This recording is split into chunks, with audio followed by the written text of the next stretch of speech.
सो है hello everyone, welcome back to my channel. And आज हम खीसरी मूवी को एक्सप्लेन करने जा रहे हैं, तो वीडियो को लास्ट तक ज़रूर देखिएगा।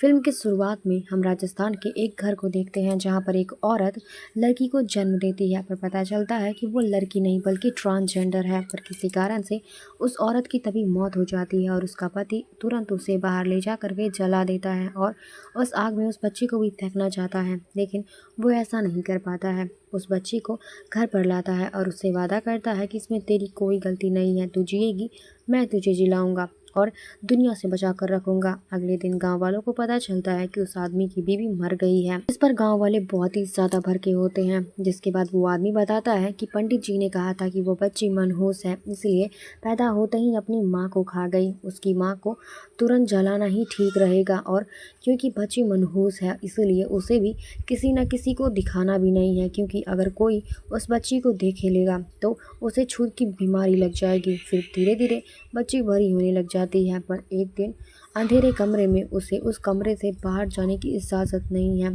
धीरे धीरे केसरी अब 7 साल की हो जाती है और वह अपने बापू से बाहर जाने की जिद करती रहती है, तरह तरह के सवाल पूछती रहती है। उसका बापू हर बार उसे एक ही जवाब देता है, तू बाहर जाएगी तो तुझे बीमारी लग जाएगी, इसीलिए घर में ही रहना तेरा ठीक रहेगा। अब केसरी बहुत होशियार होती है। उसका बापू वैद्य है और गांव के सारे लोगों का इलाज करता है। उसे वैद्य वाली जड़ी बूटियों की सारी शिक्षाएं पता थीं, यहाँ तक कि उसके बापू ने उसको पढ़ना लिखना दवाइयों के बारे में बहुत कुछ बताया था। केसरी बहुत होशियार थी। उसके बापू के पास जो लोग इलाज के लिए आते थे वह चुपके से देखती थी उसका बापू उन लोगों का कैसे इलाज कर रहा और किस बीमारी को कैसे ठीक किया जाता है। और धीरे धीरे केसरी बड़ी होती जाती है और वो आज 18 साल की हो जाती है, और इन 18 साल में वो कभी भी अपने कमरे से बाहर नहीं गई है। उसके बापू हर रोज़ बिहार में जाते हैं और लोगों का इलाज करने के लिए वहाँ से जड़ी बूटियाँ लेकर आते हैं। इधर दिन भर केसरी कोयले से दीवार पर ड्राइंग्स करती रहती है, दरवाजे से आने वाली धूप की लकीर को देखती रहती है या फिर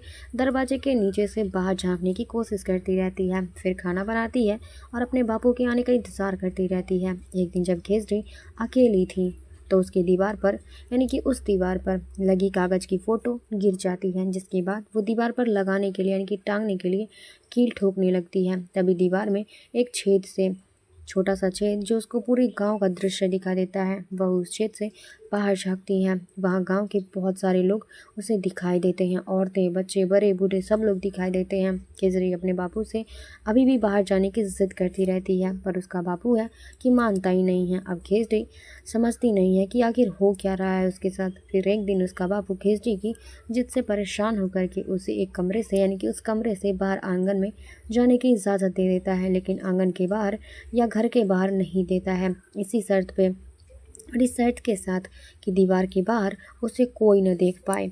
उस दिन केसरी पहली बार कमरे से बाहर निकलती है, पहली बार धूप को महसूस करती है।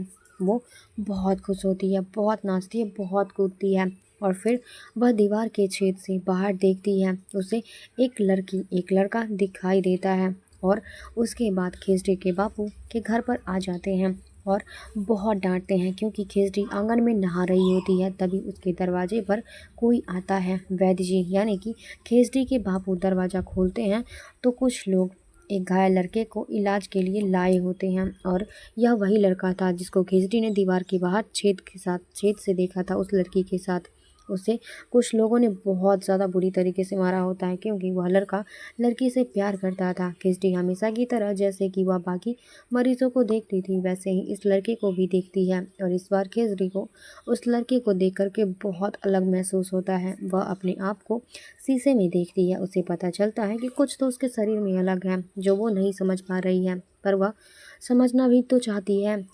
केसरी के बापू कई दिन उस लड़के का इलाज करते हैं। धीरे धीरे अब वो लड़का ठीक हो रहा था। केसरी के बापू उस लड़की के बापू को बताते हैं कि उस लड़के को बहुत बुरी तरीके से मारा गया है, वह कभी भी बाप नहीं बन पाएगा, यानी कि नपुंसक हो चुका है, यहाँ तक कि वह कभी भी शादी भी नहीं कर पाएगा। इधर केसरी एक दिन जब उसके बापू के घर नहीं थे तब उसके बापू की सारी किताबें निकाल करके उसमें इंसान के शरीर की रचना के बारे में पढ़ने लगती है, और जब उसे नॉर्मल लड़का लड़की और उसमें क्या अंतर है यह पता चलता है तो उसे बहुत बुरा लगता है। बापू ने एक कहानी सुनाई थी जो कि उसे याद आता है, और उस कहानी में था, एक दिन एक ब्राह्मण ने मनिये नाम के एक लड़के को बताया था कि उसके हाथ में विद्या की लकीर नहीं है। तब मनिये ने पूछा कि कहाँ होती है विद्या की लकीर। तब उस ब्राह्मण ने उस लड़के का हाथ पकड़ के लकीर खींचते हुए बताया कि यहाँ पर होती है विद्या की लकीर।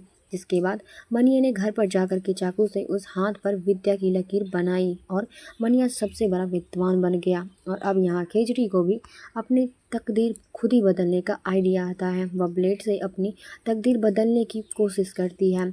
शाम को उसके बापू का घर आते हैं। तब खिचड़ी को खून में लथपथ पड़ा देख करके बहुत दुखी हो जाते हैं। उसका इलाज करते हैं और उसका कई दिनों तक ख्याल रखते हैं। धीरे धीरे खिचड़ी की हालत सुधरने लगती है। फिर एक दिन खिचड़ी कहती है कि बापू, मुझे इसी दुनिया में रहना है, मुझे बाहर रहना है। मैं दौड़ना चाहती हूँ, हंसना चाहती हूँ, खुलकर आसमान में हवा की खुशबू, रेत की ठंडक महसूस करना चाहती हूँ। पर तू कहता है तो मैं मरते दम तक इसी कमरे में, अंधेरे कमरे में लगातार रहूँगी जब तक मैं ज़िंदा हूँ।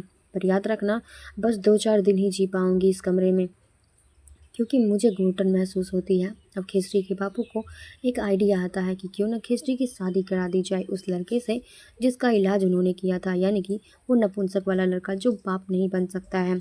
लड़का और औरत किसी और नॉर्मल लड़की से शादी तो कर ही नहीं सकता है, तो खिचड़ी भी किसी नॉर्मल लड़के से शादी तो कर ही नहीं सकती है। जिसके बाद पता चलता है कि इन दोनों की जोड़ी परफेक्ट है और शादी हो जाती है।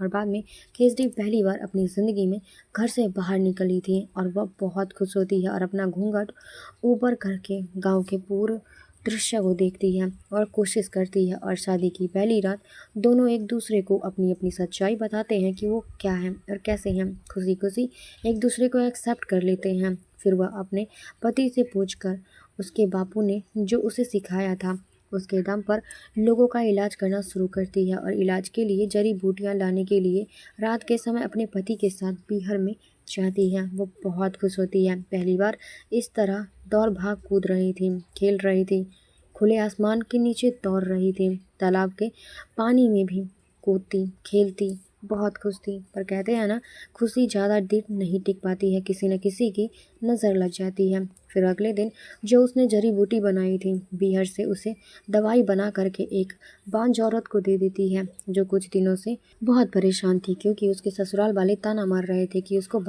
वो बांझ है, उस पर वो बच्चा नहीं हो सकता। उसने शहर में भी बहुत बड़े बड़े डॉक्टर से इलाज कराया पर कुछ नहीं हुआ। इसीलिए वो जब कुछ दिन के बाद आती है तो खिचड़ी के लिए खीर लेकर आती है। पता चलता है कि उसके घर में खुशखबरी आई है। बात की चर्चा अब पूरे गांव में फैल जाती है और गांव के सारे लोग अब खिचड़ी से अपना हर एक छोटा सा बड़ा इलाज कराने के लिए लाइन में खड़े रहते हैं। और अब धीरे धीरे खिचड़ी को लोग देवी मानने लगते हैं, क्योंकि खिचड़ी के पास हर बीमारी का इलाज था। खिचड़ी और उसका पति दोनों बहुत खुश थे एक दूसरे के साथ। फिर एक दिन खिचड़ी पूजा करने के लिए तालाब पर जाती है और तब जब तालाब में बाकी औरतों के साथ पानी में डुबकी लगाती है तो तब औरतों को पता चलता है कि वो लड़की नहीं है बल्कि ट्रांसजेंडर है, क्योंकि जब वो नहा रही होती है तो नीचे का सारा पार्ट दिख ही जा रहा था।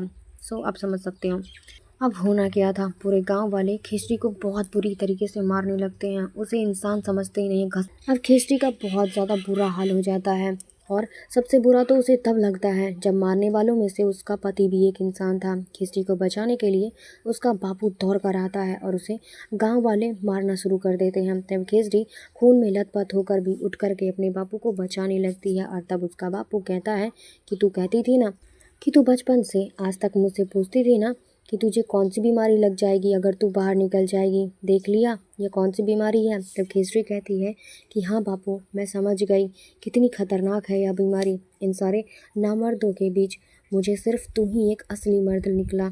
और फिर जिसे इतने दिनों तक देवी कह रहे थे उसको इंसान भी नहीं समझते और बुरी तरीके से मार रहे थे, जिंदा जलाने के लिए तैयारी कर रहे थे और उसको इंसान ना समझते हुए सभी लोग उसको जिंदा जला देते हैं। और अफसोस की बात तो ये है कि खिचड़ी के बापू के पास हर बीमारी का इलाज था, लेकिन वो अपने इस गांव की बीमारी का इलाज नहीं कर पाए। तो यह थी खिचड़ी मूवी की कहानी।